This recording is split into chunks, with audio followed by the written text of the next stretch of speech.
You ask Tiger to calculate. This deals with linear inequalities with one unknown. The final result is x greater than -9.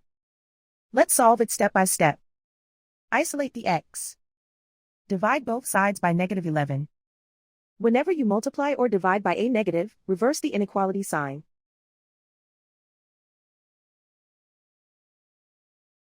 Cancel out the negatives.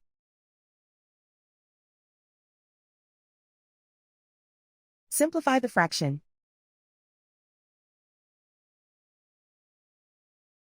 Move the negative sign from the denominator to the numerator.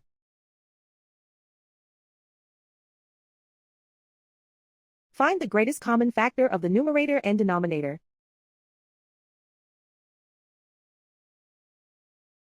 Factor out and cancel the greatest common factor.